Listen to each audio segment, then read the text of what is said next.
A paz do Senhor Jesus. Deus abençoe a sua vida, te guarde, guarde você, guarde os seus, guarde a sua família, alegre o seu coração, te proporcione momentos de profundidade na presença dEle. Mais importa que nós sejamos cheios desse amor, possamos transbordar esse amor, a gente possa ser tomado por esse amor, e nada mais tenha tanta importância quanto estarmos cheios. Nada pode ser mais precioso do que esse tempo em que nós nos revestimos da presença de Deus. Então esse momento de revestimento da presença de Deus não diz respeito àquilo que vai nos beneficiar. Você não se enche para ter alguma coisa em troca. Você se enche porque você sabe que há um entendimento natural de que nós temos por necessidade esse relacionamento com Deus. Então nessa profundidade, nessa intimidade, nesse envolvimento com Deus, sabemos que precisamos nos encher e nos alimentar pela presença de Deus. Senhor eterno Pai, enche-nos, Senhor, da glória, enche-nos, meu Senhor, do poder, enche-nos, Senhor, ó Deus, de tudo quanto procede do teu santo trono, da tua glória, da majestade e excelência, meu Senhor, do teu reino, em nome de Jesus, e preenche a nossa alma, Pai. Toma o controle, nós queremos entregar ao Senhor o controle da nossa alma, do nosso coração, queremos entregar o controle das nossas vidas, queremos entregar, Senhor, de verdade. Não queremos, Senhor, que seja por barganha, relacionamentos fúteis, superficiais, onde pessoas talvez, meu Pai, entendam que se aproximar do Senhor é ter algo em troca que possa lhes beneficiar em alguma circunstância, mas nós estamos falando, Pai, tratando de um relacionamento de verdade, Senhor, onde o amor, meu Senhor, prevalece, onde o amor é a essência, onde o amor não busca os seus próprios interesses. Assim nós entendemos que é Jesus Cristo, o vínculo da perfeição, a manifestação revelada, materializada do amor entre nós. Obrigado, Senhor, por estar conosco, obrigado pela direção do teu Espírito, obrigado, Pai, por cuidar de cada pessoa nesse lugar. Obrigado, Pai, por dar direcionamento e pela sensibilidade do Espírito, ó Deus, nos condicionar a darmos os passos certos na direção certa para fazer a coisa certa. Leva-nos, meu Senhor, a alcançarmos o alvo proposto no Teu coração e atingindo, meu Senhor, a meta desenhada no Teu coração, Pai. Saberemos que ali está, ó Deus, consumada a nossa missão, o nosso propósito, a nossa vocação, ó Deus, o nosso chamado, Pai, o nosso chamado. Então queremos, Pai, fazer desse momento, dessa hora, desse tempo, um tempo de encontro, um tempo de envolvimento, um tempo, Senhor, de profundidade, onde nós, meu Senhor, não nos contentamos com as águas rasas, mas nós, Pai, andamos mais profundo, porque nós queremos relacionamentos mais intensos e mais aprofundados no Senhor. Em nome de Jesus, Pai, assim nós entregamos a Ti completamente o controle e a direção do nosso coração. Toma o cuidado, meu Senhor. Toma, Pai, a atenção devida. Olha para nós, Senhor. Põe os teus olhos sobre nós e atenta para a oração que é feita nesse lugar. Atenta, Pai, para o clamor que é manifesto desse lugar, através, meu Senhor, de cada coração quebrantado e contrito que o Senhor não despreza. Esse é o sacrifício, Pai, que o Senhor recebe em nome de Jesus. Você pode dizer amém? E agora, se você puder abrir a sua Bíblia no livro de Hebreus, ou na carta aos Hebreus, no capítulo 10, versículo 19. Capítulo 10, versículo 19.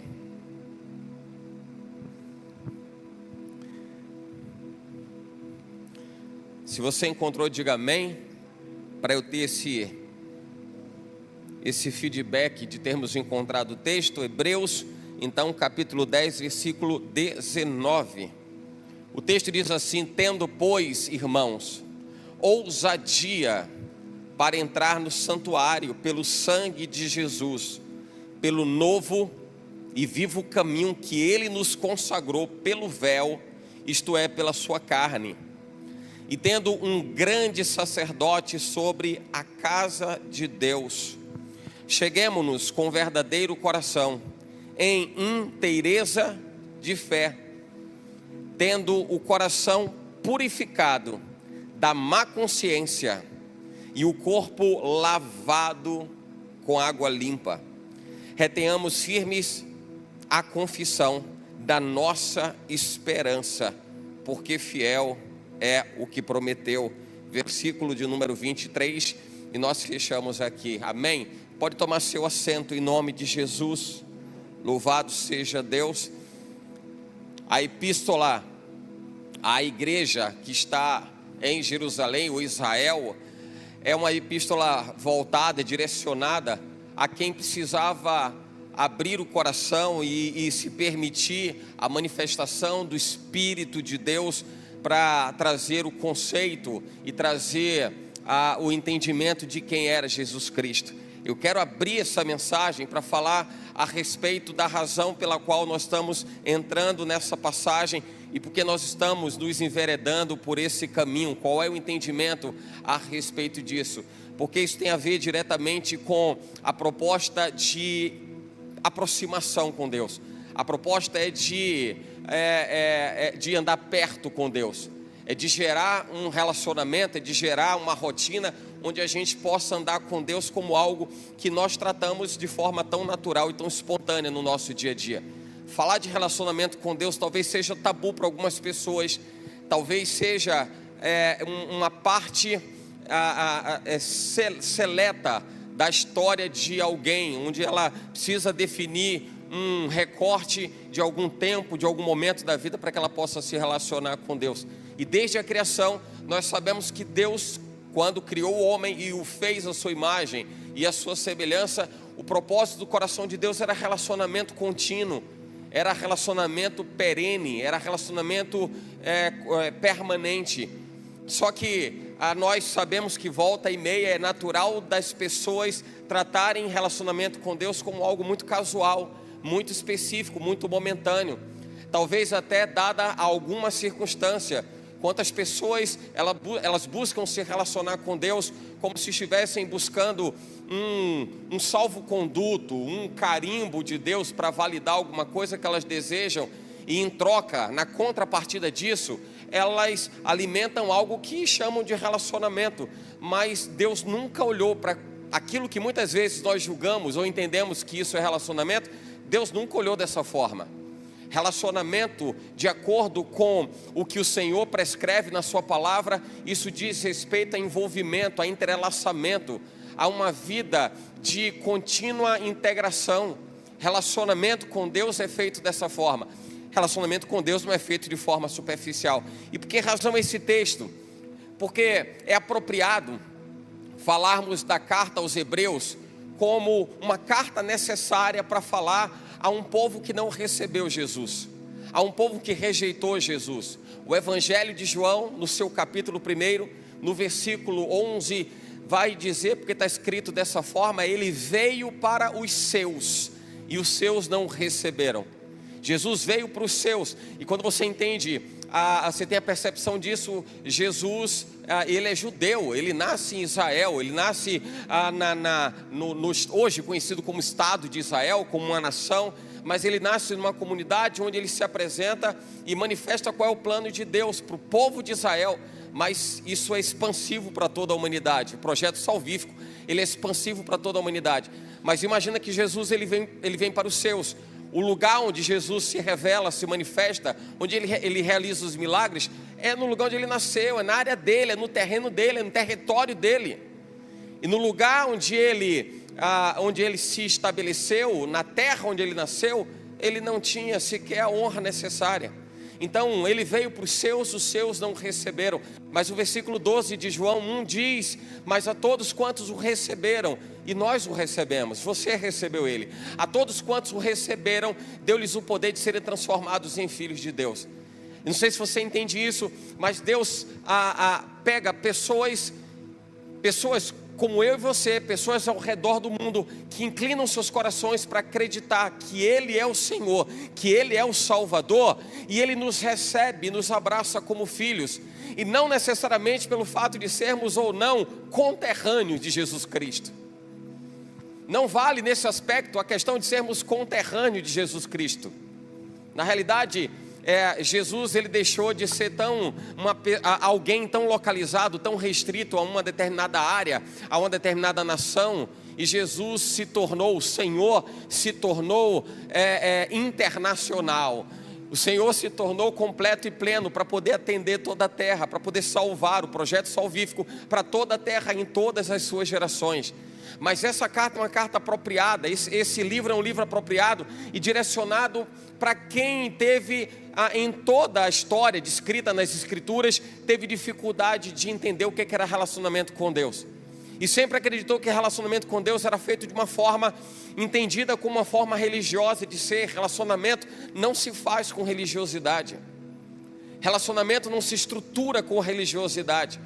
A grande luta que se tem com Israel nos tempos pós Jesus Cristo e implementação da igreja primitiva é fazer com que as pessoas entendam que Jesus, ele inaugura um novo e vivo caminho, e ele traz o plano, o projeto de salvação da parte de Deus.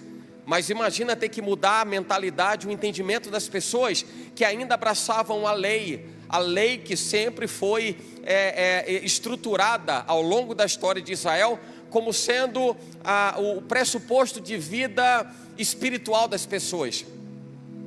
Como se fosse aquilo a razão de ser pela qual as pessoas viriam a viver uma vida intensa com Deus.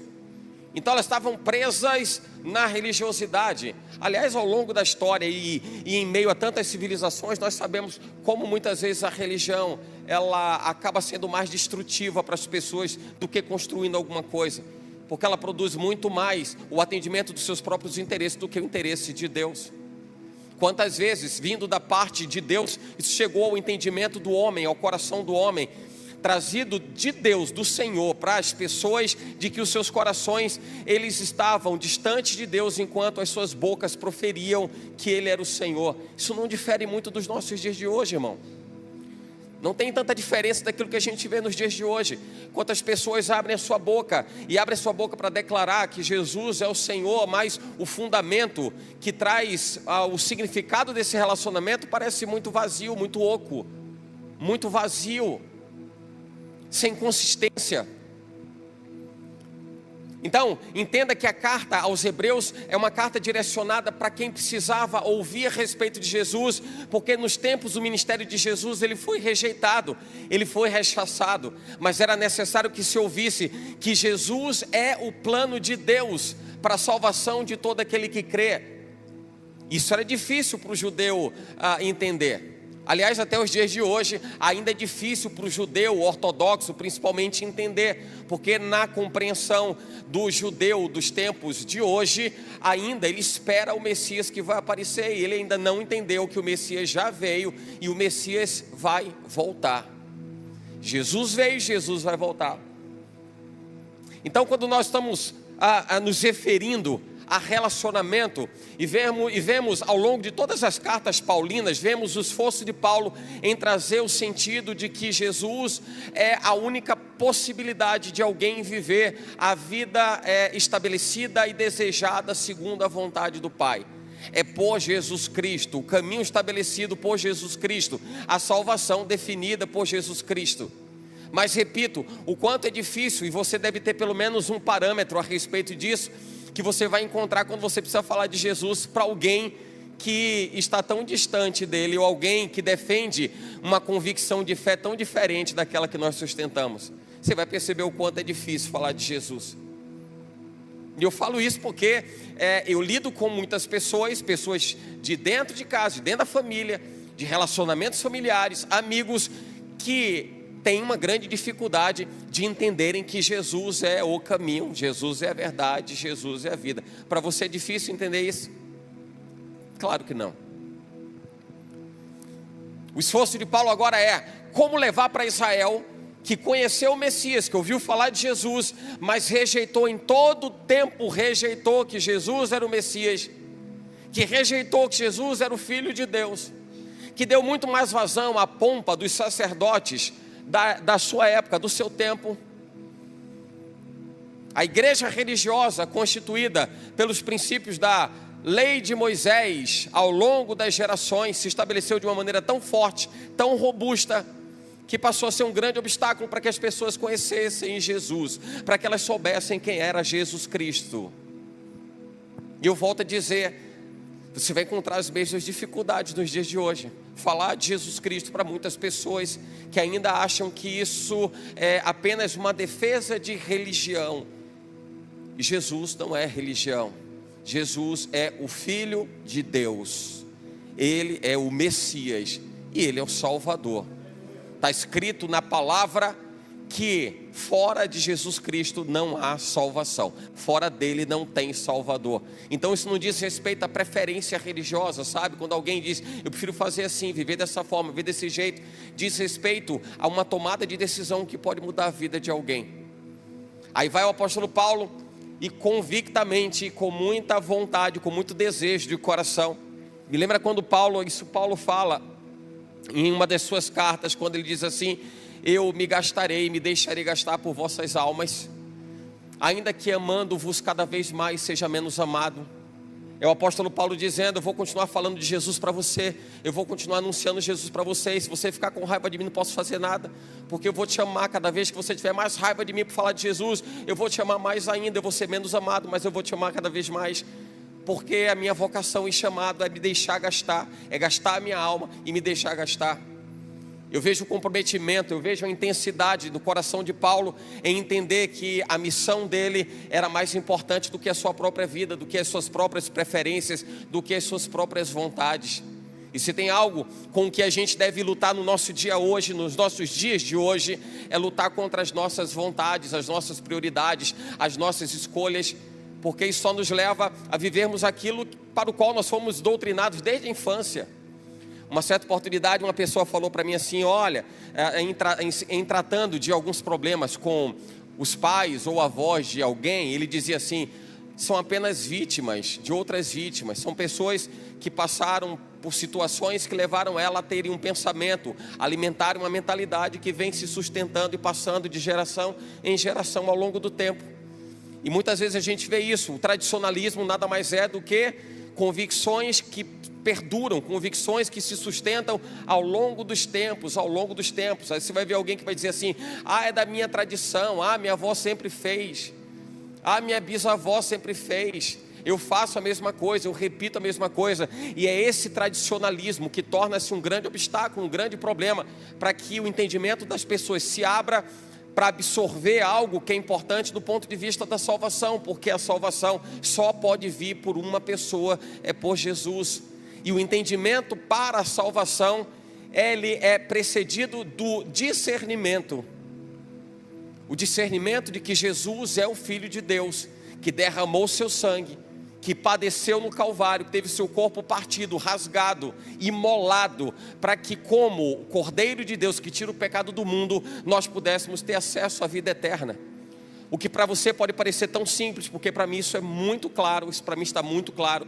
As Escrituras não deixam nenhuma margem de entendimento adverso, contrário, mas para muitas pessoas isso ainda é um grande problema, é um grande obstáculo. Faz-se o que então? Faz-se como Paulo continua a fazer: eu vou continuar falando de Jesus, eu vou continuar anunciando Jesus, mesmo que seja cada vez menos amado, porque talvez isso produza algum tipo de hostilidade por parte das pessoas, talvez isso gere algum descontentamento da parte de algumas pessoas, mas a minha missão continua sendo maior do que a minha própria vida. Eu continuo tendo que fazer aquilo que Deus espera que eu faça. Esse era o entendimento de Paulo. Acredito que esse seja o entendimento de muitos de nós. Eu tenho que viver a minha vida segundo a vontade de Deus, estar no centro da vontade de Deus. E para que isso aconteça, eu preciso alimentar relacionamento, eu preciso me envolver com Ele, eu preciso ter uma interação, uma conexão com Deus de tal forma que me anule, que eu possa entender que eu preciso negar a mim mesmo. Aquele que quiser vir após mim, negue-se a si mesmo. O que você vai mais encontrar nos dias de hoje são atalhos, subterfúgios, para que as pessoas possam viver uma vida supostamente de relacionamento com Deus, mas elas não abrem mão de nada das suas vidas. Me lembra de Davi, o rei Davi, quando estava prestes, desejou Davi construir um templo para o Senhor. Você sabe que não foi ele que construiu, mas foi ele o responsável por juntar material. O cara que pensou a obra, o cara que desejou, sonhou a obra foi Davi. Quem construiu foi Salomão, mas ele desejou, ele sonhou com a obra. E ele começou a juntar e mobilizar pessoas para isso. A ponto dele pedir para quem tinha poder sobre pedras preciosas, oferte pedras preciosas. Quem tem domínio, quem tem entendimento de madeira, doe madeiras, especiarias. Então tudo que era necessário para a construção da obra, Davi sonhou no seu coração, ele desejou e ele se mobilizou para isso. Entendendo a importância, entendendo o significado daquilo que haveria de ser feito. Você entende isso? Percebe o quanto é importante se falar de relacionamento, de profundidade, de se importar com aquilo que talvez as pessoas achem que não tem tanto valor, não tem tanta importância? É importante. É importante. As vidas importam. Para Jesus, as vidas importam. Não importa somente que você esteja salvo. Não importa somente que você gere o hábito de estar na igreja.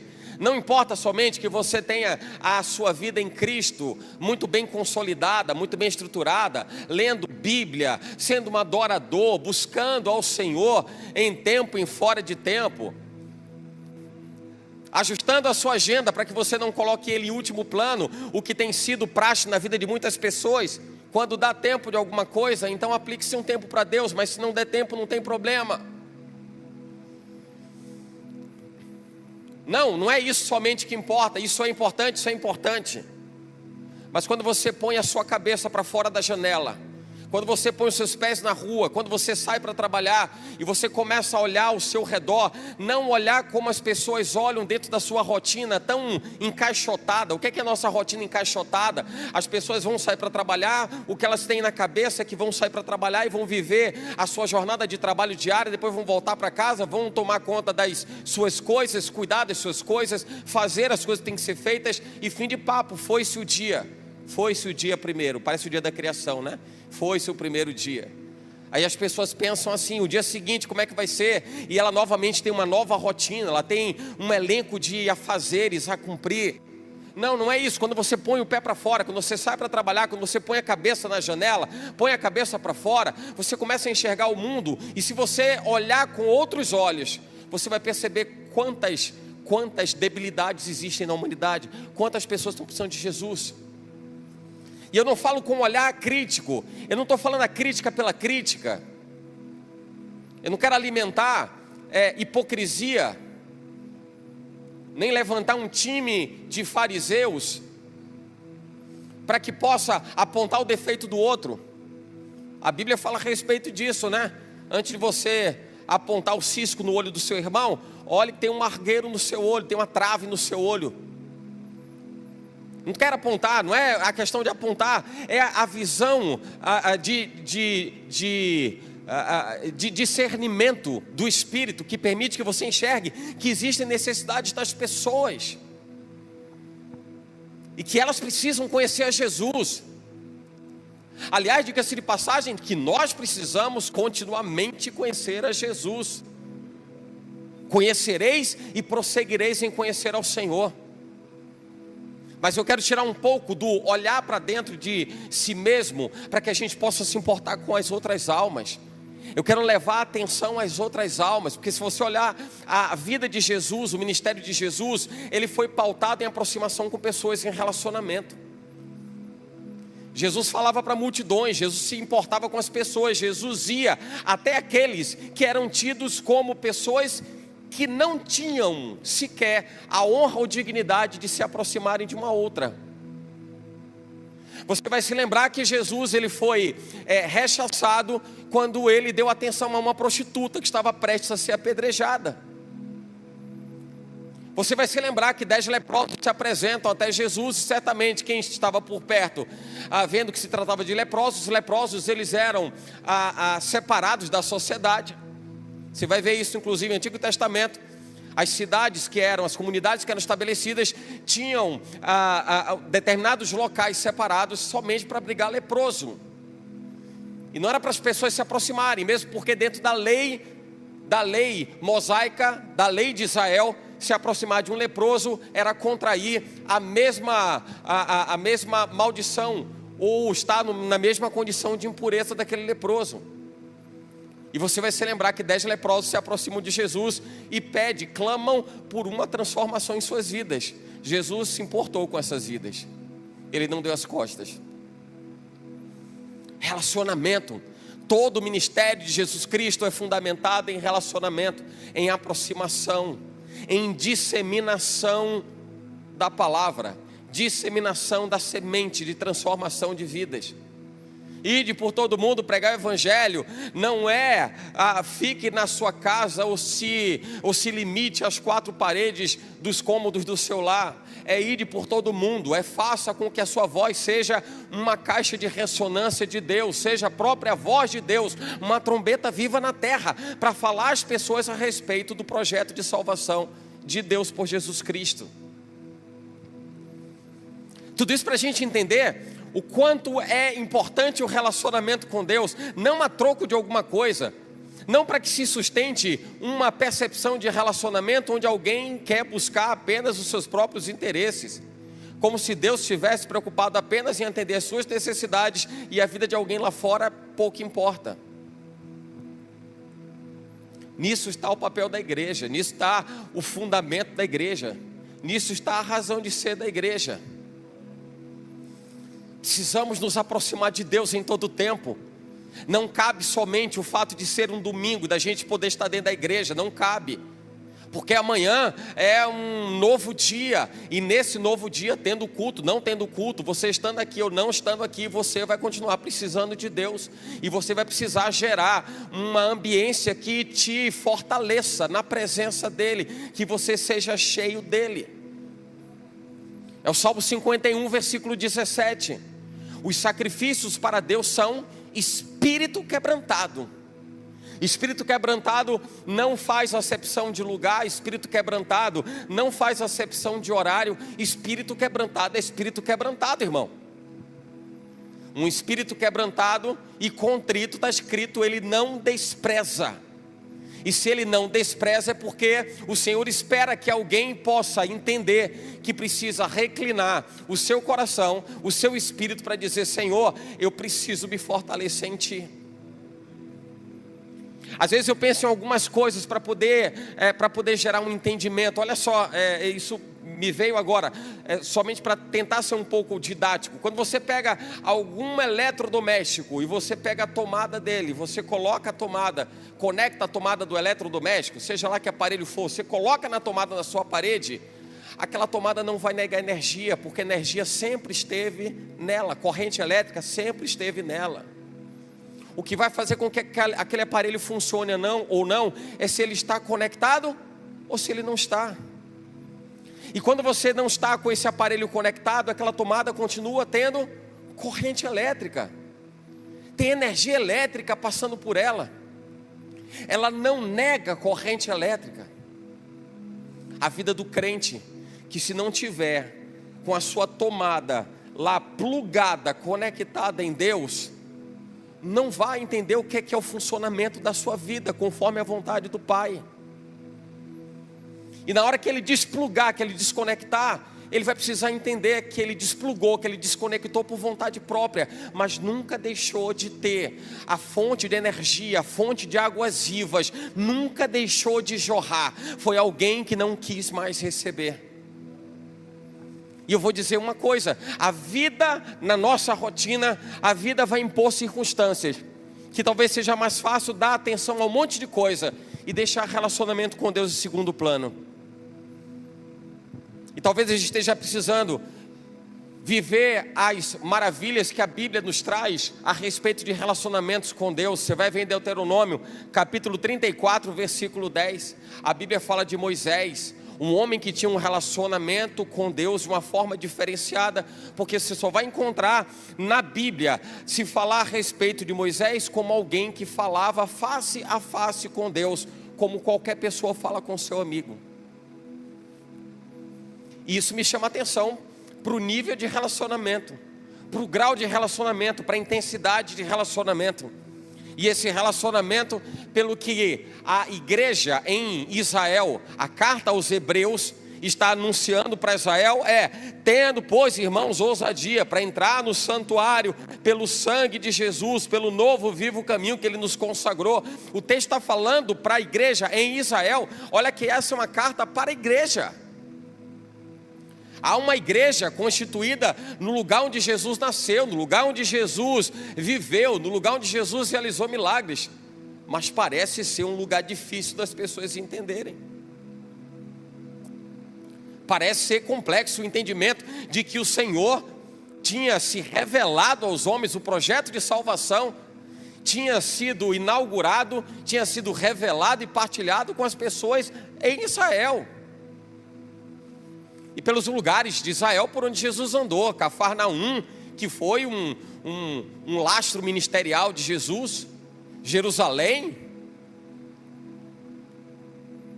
andando pela Galileia, pela região da Galileia, pela região da Judéia, muito bem definidas geograficamente, mas áreas onde Jesus atuou pelas suas passagens, pelas suas ministrações, pelos milagres realizados. Mas parecia um desafio muito grande, porque as pessoas estavam com seus corações endurecidos. O recado de Paulo para a igreja abre o seu coração, se permita. Abre o seu coração e se permita. E você sabe que a porta de acesso para a vida de qualquer pessoa é coração, irmão. De tudo que se deve guardar, guarda o teu coração, porque dele procedem as saídas da vida. Em outras traduções, as fontes da vida. Lá se resolve tudo. E um coração fechado, um coração lacrado, um coração impossibilitado, blindado, sem a presença de Deus, é impedir que alguém possa viver a excelência de vida que está prometida por Jesus, quando Ele diz: eu vim para que tenham vida e a tenham em abundância. Como é que alguém vai viver vida abundante se não se permite a flexibilização do coração, abrir o coração? E quando eu falo abrir o coração, não é dizer assim, eu vou dar uma chance para ele. O que é que eu ganho com isso? Não, é abrir o coração no sentido de eu preciso me expor, eu preciso me lançar, eu preciso mergulhar. Eu não posso ficar mais preso às condições dessa vida que me amarram, que me aprisionam. E falando com muitas pessoas e aconselhando muitas pessoas, é o retrato da humanidade que a gente vive nos tempos de hoje. As pessoas estão aprisionadas, presas emocionalmente. Vinde a mim todos vós que estáis cansados e sobrecarregados. Tem gente que está cansado, sobrecarregado, mas não abre mão da corrente que lhe aprisiona, não abre mão do cadeado que lhe amarra. E talvez pareça uma jornada muito difícil, mas eu quero trazer a simplicidade e a segurança de que em Jesus você pode todas as coisas. Não tem absolutamente nada demasiadamente difícil quando você tem Jesus à frente da sua jornada de vida. Quando Ele é quem conduz, é quem dirige a sua vida, é quem conduz o seu ser. Hebreus capítulo 10, que nós lemos, versículo 22, ele diz assim: cheguemo-nos com verdadeiro coração, cheguemo-nos com verdadeiro coração, sinceridade de coração. Se aproximar de Deus diz respeito a abrir o coração, a ser sincero com Deus. Isso não quer dizer que se você não for sincero, Ele não vai conhecer você, porque Ele sabe. Ele é onisciente, Ele conhece todas as coisas. Mas isso diz respeito à intenção. E nós sabemos o quanto é importante sinceridade na sustentação de qualquer relacionamento. O quanto é importante sinceridade. Não tem relacionamento que se sustente. E você vai entender bem como eu quero falar a respeito disso. Porque você vai encontrar relacionamento entre pessoas, seja relacionamento afetivo, emocional, de marido e mulher, de pais e filhos. Você vai encontrar relacionamentos de pessoas ou negócios entre pessoas em relação a algum empreendimento em comum. Mas sem sinceridade nada disso subsiste. Se não tem sinceridade não vai em frente, não funciona, vai ruir esse negócio. É uma construção fadada ao colapso. Eu vejo quantas pessoas dizem assim: mas eu entreguei minha vida para Jesus, mas nada mudou. Peraí, irmão, não mudou, não foi porque Deus não fez, foi porque o problema era unilateral e não era da parte de Deus, porque Ele é o mesmo ontem, hoje e eternamente. Ele é o alfa, o ômega, Ele é o princípio e o fim, Ele não muda. E mais, ele diz: ai daquele que acrescentar uma vírgula da minha palavra. O cuidado dele com a palavra dele, que em Jeremias, ele diz assim: eu velo pela minha palavra. Jeremias 1,12. Eu velo por essa palavra, porque eu tenho que cumprir essa palavra. A certeza de que Deus, é o fato de que a palavra dele é imutável, e ele é imutável, a sua natureza é imutável. Então Deus não mudou. Mas o comportamento das pessoas, ele é muito volúvel. Era a palavra que eu estava procurando, achei. Volúvel. A Bíblia está falando: entre diante de Deus com o coração íntegro. Entre diante de Deus com o coração sincero. E nos relacionamentos com Deus está faltando sinceridade, de você parar onde você estiver, sem a formalidade, sem a religiosidade, e você se expor diante do seu Pai. Mateus capítulo 5, fala sobre capítulo 5, capítulo 6, fala a respeito, quando você orar, fecha a porta do teu aposento, fala com o teu Pai, e Ele que te ouve em secreto, vai te recompensar. O que Deus está dizendo assim: se relacione de verdade, converse com Ele de verdade, abra o seu coração de verdade, não trate como um estranho, como alguém que apenas faz parte casual da sua vida, uma participação muito momentânea da sua vida. Não é isso. A gente precisa alimentar um relacionamento onde a gente possa conversar com Deus o tempo todo. Deus, como é que vai ser? Deus, eu estou saindo de casa, eu vou trabalhar. Senhor, me guarda. Quem me olha andando pela rua deve achar que eu sou meio maluco, meio doido, porque eu olho, tem horas que acontece alguma coisa, eu começo a dar risada, eu começo a pensar em alguma coisa, não ando desatento na rua, mas em todas as coisas eu enxergo a presença de Deus. Tem Deus em todas as coisas. Olhe o seu dia a dia, aprecie o seu dia a dia, tem Deus em todas as coisas. O dedo de Deus está em tudo, irmão. Às vezes, por seletividade, nós queremos somente dar glória a Deus se alguma coisa deu certo. Se deu errado, a pessoa está murmurando, está reclamando pelos cotovelos, blasfemando, reclamando, murmurando, e um monte de ando por aí. Mas em tudo Deus está. Deus está no seu levantar. E você se levanta, você contempla o dia, você percebe o que foi que Deus fez para te proporcionar. Ele fez para te proporcionar, irmão. Você vê o dia, o brilho do dia, ou se o dia está nublado, está fechado, está ensolarado, se não está, Deus está em todas as coisas. E o seu coração aberto e sincero diante de Deus contempla. Aliás, diga-se de passagem, apenas por sinceridade você conhece Deus em sua profundidade. Sinceridade proporciona profundidade, irmão. Alguém que não consegue ser sincero com Deus, não é sincero nem consigo próprio. Se ele se apresenta com reservas diante de Deus, ele não consegue ser verdadeiro nem com ele mesmo. E muitas pessoas estão vivendo essa luta permanente, esse conflito interno diário, de sequer se conhecer. Então se conheça, saiba quem você é, se avalie. Não espere que alguém aponte o dedo para você, não espere. Seja você o primeiro a dizer: Senhor, estou aqui, eu sei que o Senhor me vê de uma forma que nem eu mesmo consigo me ver. Onde eu acerto, onde eu erro, onde eu faço a coisa que devia, onde eu deixo de fazer a coisa que necessariamente deveria ser feito. Mas o Senhor me conhece, então entenda que Deus te conhece. Mas se você se permitir, você pode se apresentar diante dele de forma tão espontânea, tão aberta, tão sincera, que você vai viver profundidade, você vai descobrir coisas de você mesmo que você nem conhece. Nem conhece. Isso diz respeito a relacionamento. Isso diz respeito à profundidade de relacionamento. No Salmo 145, versículo 18, está escrito: o Senhor está perto de todos os que invocam, de todos os que o invocam com sinceridade.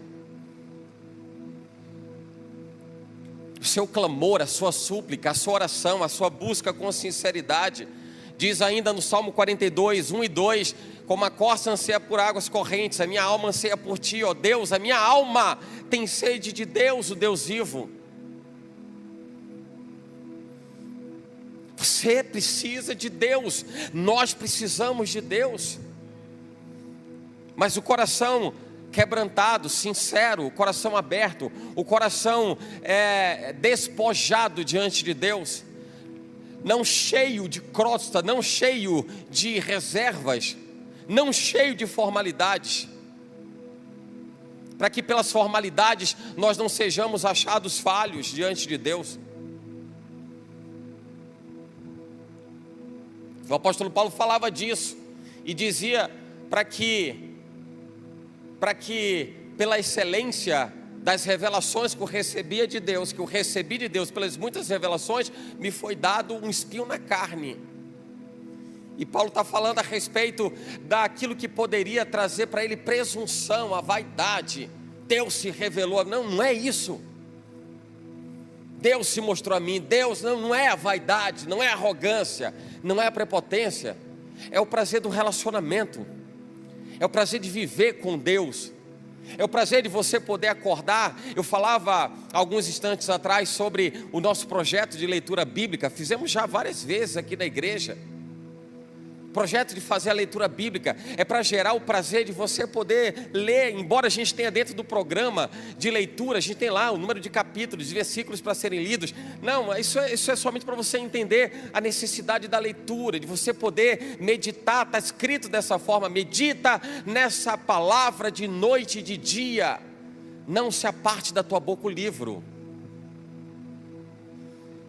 Medita de dia e de noite. Isso diz respeito a você se fortalecer, a você se alimentar, a você ser preenchido pelo que de fato importa. É o que vai fazer diferença na sua vida. Não é pela barganha de você, eu vou ler, o que é que Deus vai fazer na minha vida? Ele não precisa fazer mais nada na minha vida. O que Ele já fez até aqui, eu estou em débito por todo o tempo. É porque e é prazeroso andar na presença. E é especial andar na presença, e é especial você poder glorificar a Deus, e é especial você declarar, expressar palavras que apontem para a grandeza e para a majestade do Senhor. Isso é prazeroso. De tudo que você faz, de toda a sua rotina, de todos os seus afazeres, não tem nada mais prazeroso do que você desfrutar do reconhecimento de que Jesus é o Senhor. Olha o quanto isso traz confiança, o quanto isso traz segurança, o quanto isso nos deixa mais robustos, mais fortes. Mais fortes. E eu repito, não é um mantra que alguém vai fazer alguma coisa, eu vou orar antes, que é para ficar mais forte. Não, isso não é relacionamento. Eu estou falando de continuidade, eu estou falando de perenidade, de constância. Você não vai buscar Deus porque você precisa agora apagar um incêndio. Mas relacionamento para muita gente tem sido uma rotina de apagar incêndio. É uma oração aqui para resolver um problema. Um negócio está pegando fogo aqui, tem que resolver o negócio. Então ora aí por mim, ora aí por mim, ora aí por mim. A oração ela precisa ser contínua, ela precisa ser permanente. Ela precisa dizer respeito ao que eu sou em Deus e quem é Deus para mim. Não é por um momento, não é por uma circunstância, não é. O texto diz: cheguemos com verdadeiro coração, inteireza de coração. Ainda diz mais, com a certeza de fé, tendo o coração purificado. Certeza de fé diz respeito à confiança. Eu sei em quem eu tenho crido. Eu não sei quantas pessoas estão dispostas a ouvirem o sim desejado daquilo que planejam, daquilo que alimentam como expectativa de vida, ou como elas reagiriam se ouvissem o não de Deus. Você já se avaliou a respeito do sim e do não de Deus? Como é que você reage ao sim de Deus, ao não de Deus, ou ao espere de Deus?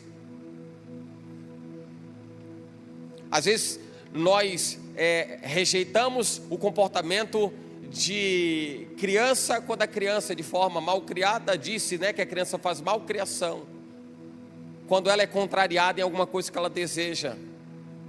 Aí você olha para dentro de você, nós olhamos para dentro de nós e nos vemos exatamente como essas crianças imaturas, com a imaturidade de não reconhecer o não de Deus, porque em muitos momentos da vida Deus vai dizer não,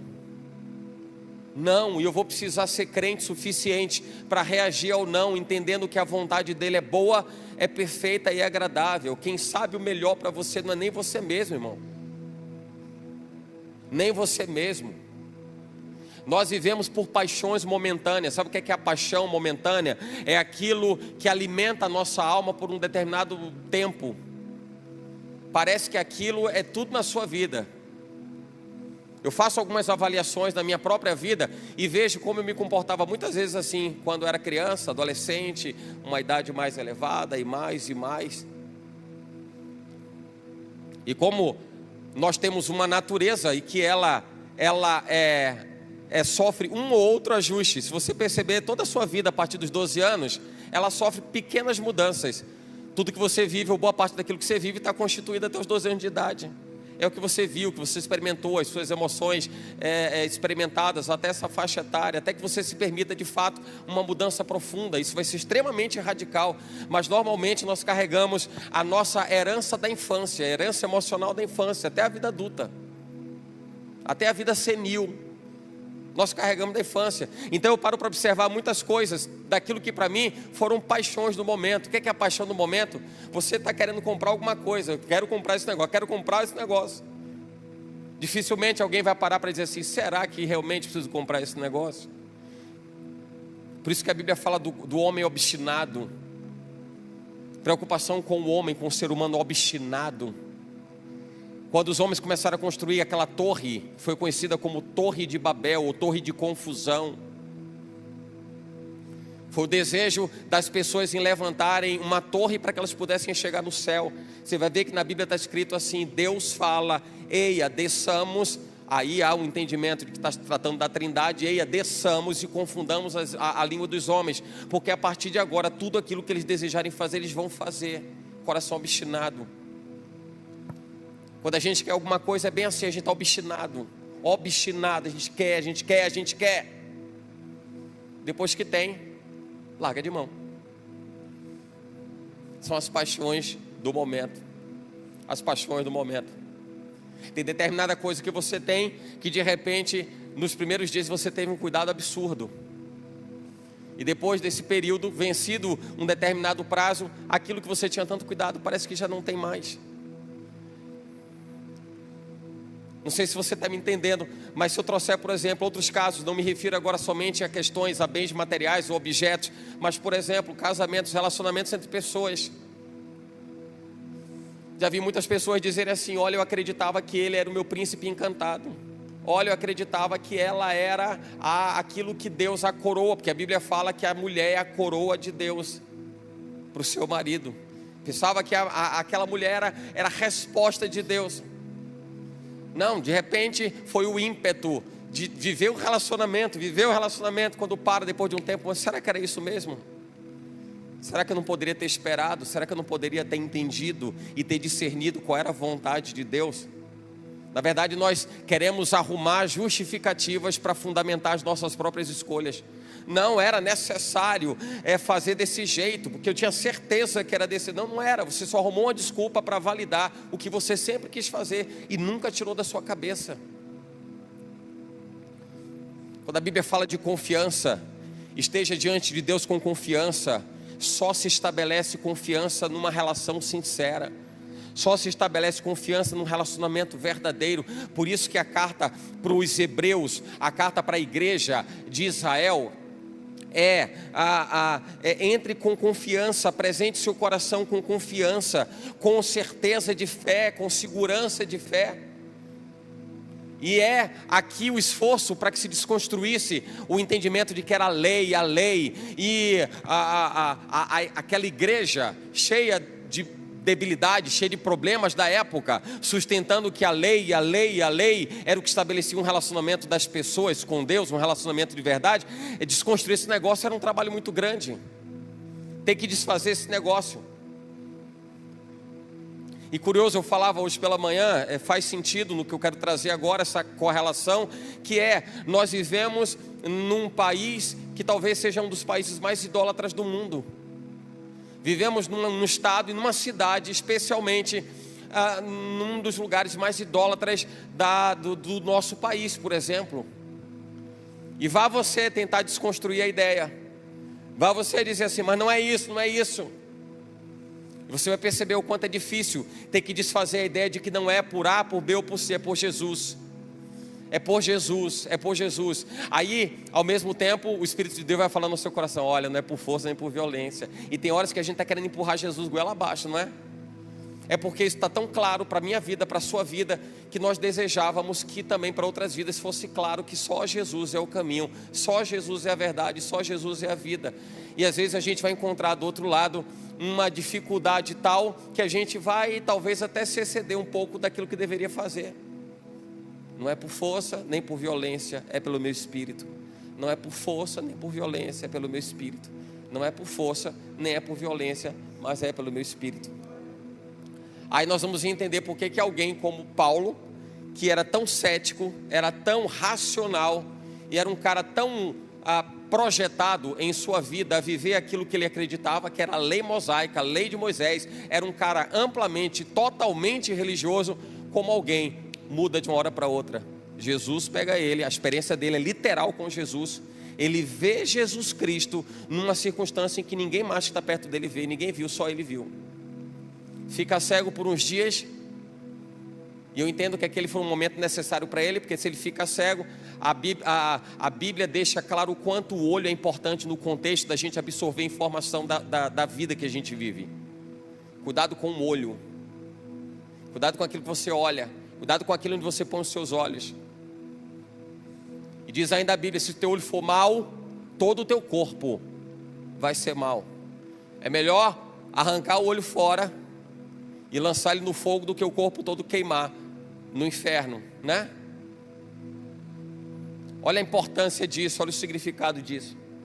E aí Paulo precisou passar aqueles dias ali cego para que ele pudesse apenas estabelecer a sua conexão com Deus e entender que tudo aquilo que ele defendeu ao longo da vida dele não tinha valor algum, porque aquele momento em que ele conheceu Jesus era um momento de transformação permanente para a sua vida. Aquele momento ele pôde se desfazer de qualquer coisa que pudesse comprometer a sua sinceridade de coração. E aí eu entendo porque que o texto diz assim: entre com segurança de fé, entre com certeza de fé, entre com confiança diante de Deus. Relacionamento se faz com confiança. Se relacione com Deus. É tempo da igreja se relacionar. É tempo da igreja se purificar, se santificar de verdade, mas pela palavra. Jesus, uma certa oportunidade, falou para Pedro quando foi lavar os pés de Pedro, e Pedro disse: não, não, não. Aquela conhecida passagem do lava-pés, e Jesus foi lavar os pés de Pedro e disse: não, não, não. E a gente até para entender o que Pedro está querendo, qual é a informação que Pedro está trazendo. Pô, Jesus, não lava meus pés, que é isso, Jesus? O Senhor, Filho de Deus, que é isso? Jesus, lavar meus pés, não. Talvez ele desejasse expressar a honra e dizer assim, não. Mas aí Jesus disse assim: se você não deixar eu lavar os seus pés, você não tem parte comigo. E aí o que Pedro fala? Não, então lava meu pé, lava minha cabeça também, me lave todo se for o caso. Eu só não quero deixar de me relacionar com o Senhor. Aí Jesus diz para ele o quê? Não precisa se lavar todo, porque você já está lavado pela palavra. Você já está lavado pela palavra. Nós entramos com confiança diante de Deus, nos lavando pela palavra. Leia a Bíblia, irmão. É tempo da igreja se limpar cada vez mais. Aquele que está limpo, limpe-se cada vez mais. Aquele que está limpo, limpe-se cada vez mais. Os tempos apontam, os tempos sinalizam para uma necessidade premente de santificação. E talvez você entenda que isso é difícil. O problema não é ser difícil. O problema é você estar decidido A grande questão de muita gente que acha que é difícil é porque não está decidido, porque eu acredito que quem está decidido, ou para quem está decidido, nada é difícil. Porque a minha decisão, a sua decisão, precisa falar mais forte, precisa falar mais alto do que aquilo que você julga ser difícil. Na verdade, o argumento, a sustentação do argumento de que é difícil, para muitas pessoas é apenas um refúgio para justificar o fracasso. Quando alguém diz assim, mas foi difícil, eu não consegui, foi uma forma dela dizer assim, eu nunca estive decidido a fazer, por isso eu me enfraqueci e não consegui chegar no meu objetivo, não atingi o meu alvo. Mas se você está decidido, olha que a Bíblia fala assim, desejando tu algum negócio, estabelecendo tu algum negócio, instituindo você algum negócio, seja firme, e a luz do Senhor brilhará nos seus caminhos. Então aquilo que você decidiu, aquilo que você determinou, então vai até o fim, vai até o fim. Não veio sobre vós tentação senão humana, para que possais resistir antes com a tentação, também vos darei o escape, diz o Senhor. Nos momentos que a gente julga ser os mais difíceis, Deus dá escape. Deus dá escape, não tem problema nenhum. Sempre, no momento, na circunstância que eu julgar ser o mais difícil ou os mais difíceis, Deus vai trazer o escape. Sempre. Sempre. Não tem prevalência de mal sobre aquele que se guarda diante do bem, diante da presença de Deus, diante da vontade soberana de Deus. A Bíblia está falando nessa passagem, coração com inteireza de fé, coração purificado, tendo o coração purificado da má consciência, o corpo lavado com água limpa, coração purificado da má consciência. É a Bíblia falando a respeito de vida santificada, de vida limpa diante de Deus, vida limpa diante de Deus. Encontro na igreja não é encontro social, encontro na igreja é encontro de fortalecimento, de alinhamento, de arestamento ou polimento dessas arestas. Nosso encontro na igreja é para que a gente se fortaleça no Senhor. Em Efésios o Senhor diz isso, fortalecei-vos no Senhor e na força do seu poder. Se revista de toda a armadura de Deus, e diz o texto, para que você possa resistir no dia mau, e havendo feito isso, você possa ficar firme. E o que a Bíblia fala em Efésios a respeito disso é: se prepare, porque você está no mundo, o mesmo mundo que Jesus diz assim, eu não peço que os tire do mundo, mas livre-os do mal. A gente vive numa circunstância de vida que a gente precisa ter com clareza uma definição do que a gente quer viver, quem você quer expressar, o que você carrega, quais são os valores que você carrega. Alguém vai olhar para você e vai dizer, você de fato é um discípulo de Jesus Cristo? Você realmente é alguém que espelha a glória de Deus? Porque para algumas pessoas que poderiam ser tomadas como vasos de honra, são vasos de desonra. É mais fácil se entregar às paixões e às dificuldades e problemas desse mundo do que entender o propósito do negue-se a si mesmo, do tome a sua cruz e me siga.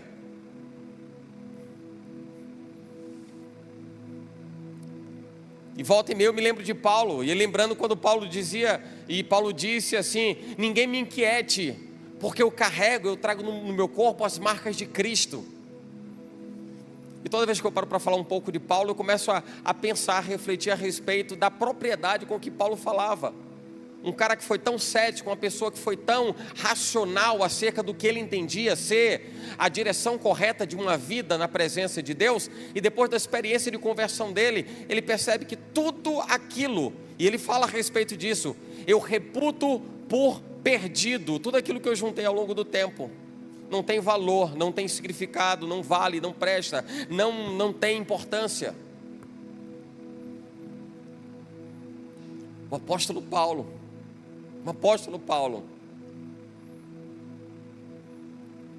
eu carrego as marcas de Cristo. Alguém que podia com propriedade dizer assim, não vem falar nada para mim não, porque eu sei, eu vivi o outro lado da moeda. mas eu tomei uma decisão. A gente precisa tomar decisão. Fala para quem está perto de você, diga: irmão, você tem que tomar decisões. Às vezes a gente quer terceirizar a decisão, mas não tem jeito, irmão. A gente vai ter que agir, a gente vai ter que fazer. As coisas não vão mudar apenas por um discurso apetecível, por algo aprazível. Esse momento nosso aqui não é para trazer o refrigério da alma, senão por uma ação direta do Espírito Santo na sua vida. Nosso encontro não é um encontro de autoajuda. Nosso encontro com Deus é um encontro onde corações que são como terra seca, e assim somos nós, precisamos do charco, precisamos das muitas águas, precisamos ser envolvidos pelas águas do Espírito. É para que a gente se encha de Deus, é para que a gente se encha de Deus. Eu não vim ter convosco, o apóstolo Paulo dizia, eu não vim ter convosco com palavras de entendimento humano, palavras de sabedoria humana, mas com sinais, mas com poder, mas com prodígio da parte de Deus. E eu continuo vendo o interesse de Paulo em dizer assim: não é pelo discurso que vai agradar o seu coração, não é pelo que vai ser bom de se ouvir, é pelo que vai produzir transformação na sua vida. Logo mais nós deixamos o templo, vamos para casa e vamos dar continuidade na vida. E se de repente, a partir de daqui a pouquinho, nada mudar, é porque não surtiu efeito nenhum. Mas algo tem que mudar na minha vida, preciso fazer alguma coisa, de alguma forma eu sou encorajado, de alguma forma eu sou provocado a tomar uma atitude, a fazer alguma coisa que me remeta àquilo que Deus espera de mim. Só assim eu vou começar a entrar no eixo da vontade de Deus, porque o que normalmente as pessoas mais fazem é elas cirandarem no entorno do projeto de Deus, do plano de Deus, porque cada um quer viver a sua própria vida.